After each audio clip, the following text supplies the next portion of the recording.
यह कहानी एक छोटे से गांव के एक छोटे से लड़के अर्जुन की है। अर्जुन बहुत ही सरल और ईमानदार लड़का था।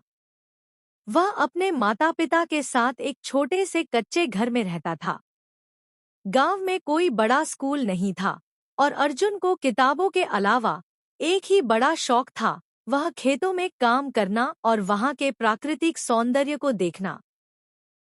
अर्जुन का सबसे अच्छा दोस्त भी गांव में ही रहता था, राजू। राजू थोड़ा चंचल था, लेकिन दिल से बहुत अच्छा।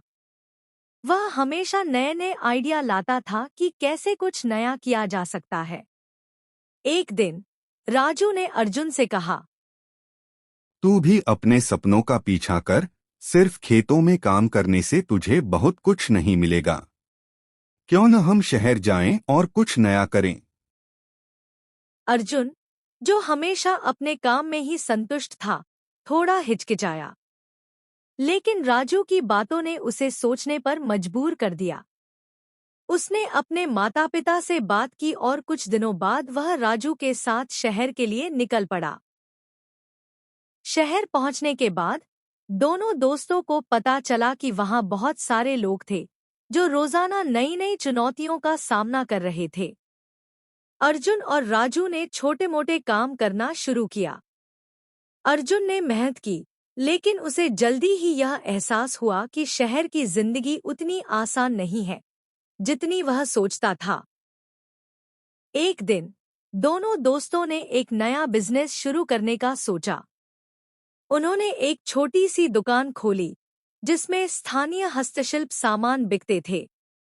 धीरे धीरे उनकी दुकान चलने लगी, लेकिन राजू को हमेशा कुछ नया करने का उत्साह था, जबकि अर्जुन शांत और संतुलित था।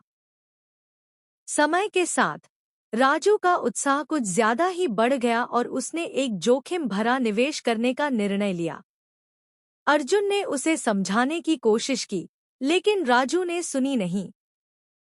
कुछ महीनों बाद वह निवेश गलत साबित हुआ और उनकी दुकान बंद हो गई। राजू बहुत टूट गया, लेकिन अर्जुन ने उसे संभाला। राजू को अपनी गलती का एहसास हुआ और उसने अर्जुन से माफी मांगी।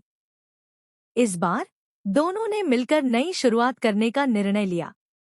यह कहानी हमें यह सिखाती है कि जिंदगी में सफलता और असफलता दोनों आती हैं, लेकिन जो सबसे महत्वपूर्ण है वह है सच्ची दोस्ती, समझदारी और मेहनत।